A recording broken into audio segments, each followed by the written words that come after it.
Alright guys, so we're back with heating today, and loads of you are turning radiators on at this time of year and finding a cold radiator in your home. And what I'll do in this video is go over 4 simple reasons that you might have a cold radiator, and I'll show you how to fix each one. So hopefully we can get your cold radiator working again and save you a bit of money for the weekend. So let's get straight into it with the first reason for a cold radiator.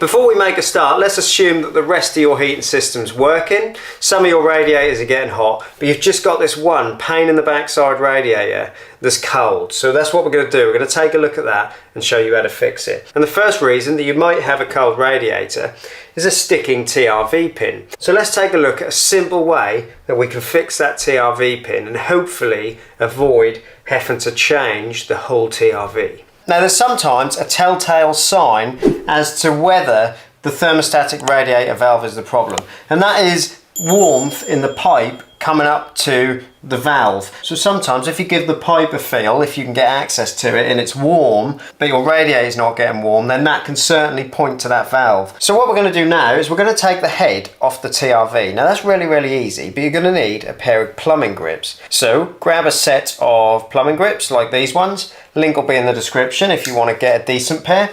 So to take this off, get the grips on the collar there and just turn that anti-clockwise and undo that collar, and what you'll find is you'll then be able to lift the TRV head off the valve itself, so we'll be able to get to the pin inside. Now in the top of the valve here you'll see we've got this pin, and the reason that this can cause us a problem is that the pin can't actually release from the seat at the bottom of the valve, and the water can't pass through into the radiator. And that is really common at this time of year because everyone goes and turns their heating on after months of it being off, and these pins do get stuck. Now there's 2 ways you can go about trying to fix this. First of all, don't go hitting it with anything like a hammer. That is the last thing you want to do because you can end up damaging the pin or the valve. First thing I want you to try and do is push down on the pin with something soft like the handle of your grips.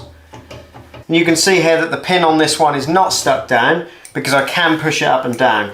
If it is stuck down, still try and give it a push because that movement alone can sometimes shock the pin into freeing off and actually working its way off the seat. The next thing you can try and do, and again, don't hit it with anything hard, but just give it a little shock on the side of the valve, just like that. Okay, you don't have to hit it very hard, and sometimes you'll watch that pin actually release. You can see it release and come back up off of the seat of the valve. That will often work. A lot of the times I've seen that work, and it can be a really effective little trick and save you a load of money in the space of a few minutes. If that worked for you, happy days. We can put the valve head back on. If you couldn't release the pin and you think it's stuck and you suspect that that TRV is causing you problems, then check out this video at the top of the screen where I take you through a TRV replacement.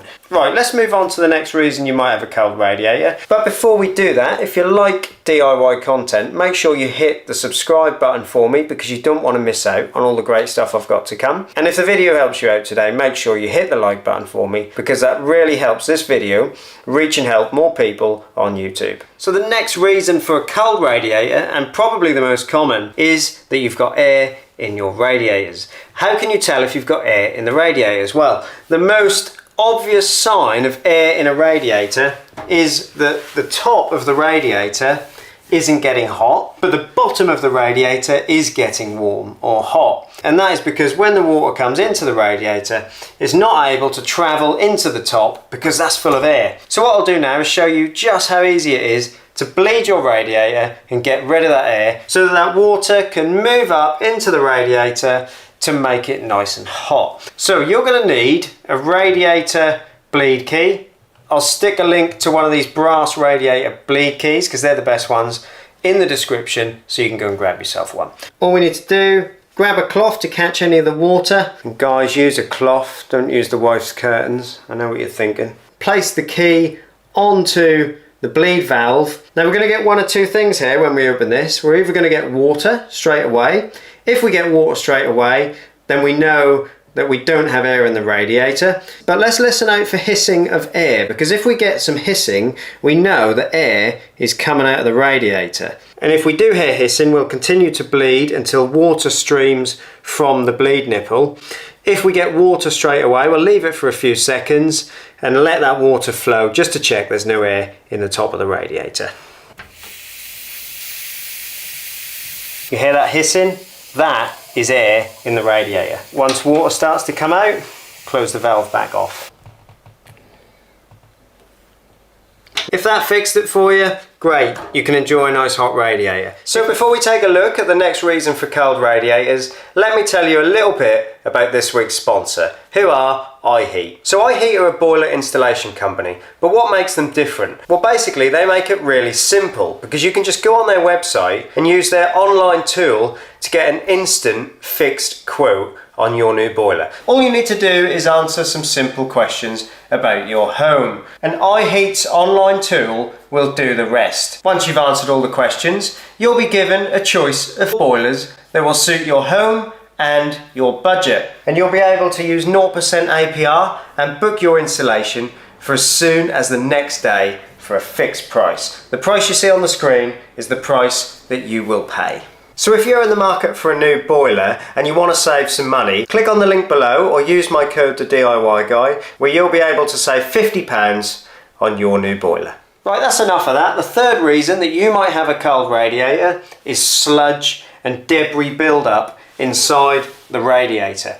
Now the easiest way to identify if that is the problem, what you'll normally get is a hot radiator at the top but a cold radiator at the bottom, and that is a sign of build-up at the bottom of the radiator, so water is not able to flow through the bottom of the radiator, and that's sludge and debris that's built up in that radiator over time. Now I've found the best way to fix sludge in a radiator is to remove the radiator, take it outside and flush water through that radiator. Right, so let me show you how to take the radiator off. We'll lay an old towel down first of all, and then what I want you to do is take a look again at this thermostatic radiator valve, and I want you to close that all the way down. That way no water can flow through that valve. We'll then come over to what we call the lock shield valve on the other side of the radiator. Take the cap off and you will see the valve inside. Now we're going to close that valve off. Grab an adjustable spanner and count the turns that it takes you to turn that valve off. You'll see why it's important to count those turns when we take a look at the next reason for a cold radiator. So that's the lock shield valve off. Once the lock shield valve and the TRV are turned off, bleed the pressure from the radiator just like we did before, and then do up that bleed valve again. We can now slacken off the nuts on each of the valves. So use your grips to hold the valve and use your adjustable spanner to just slacken off the nut. All we need to do for now is slacken it off, don't undo it completely. Come over to the TRV side and do the same on that one. What you're now going to need to do is get something to catch some of this water, and then undo the nut, and you'll see that the water inside the radiator is going to come out. To speed up draining the water out of the radiator, undo the bleed key, which will allow that water to flow out of there a little bit quicker. Looks like it's coming to the end, and that's all the water drained from the radiator. And now we've got both valves undone, we can remove the radiator from the wall. So just lift it up off of the brackets and just tip it, and you can see there is a little bit of sludge in there. Next up, get the garden hose and blast it through the radiator to get rid of any sludge that might be inside. Stick the hose on the end of that valve, switch on the outside tap, and you can see there we've blasted a bit of sludge out of there. Just let that water flow through for a minute to get out any of that sludge before we go put the radiator back on. Right, let's go put this back on the wall. Let's hook the radiator back on its bracket. Make sure it's lined up with the valves, and we can then hand tighten those valves first of all, and then we'll just nip them up using the adjustable spanner. When we do open the valves back up, we'll just check them to check that they don't leak then. So now what you want to do is turn both of the valves back on. And if you remember, I told you to count the amount of turns that you turned the lock shield valve off by.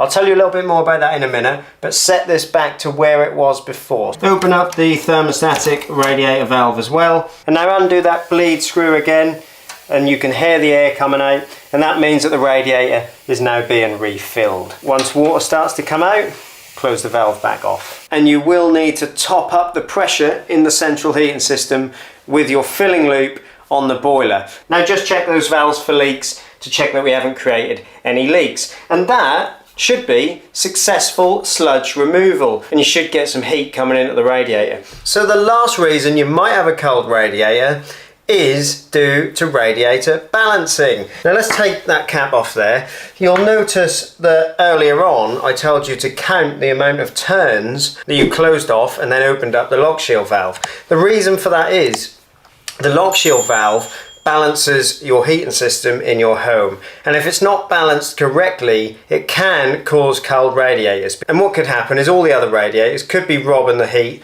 from this radiator, and it may not be able to get the water it needs to heat up. Now if you've had any work done or radiator balancing hasn't been done in your home for some years and you suspect that this could be an issue, head over to my video and I'll put a little pop-up on the screen here, and that video will explain to you in depth how to balance your radiators. So go check that out. And look, I hope you guys have enjoyed the video. I hope it's helped some of you out. If it has, be sure to leave a like, and I'll see you guys in the next one.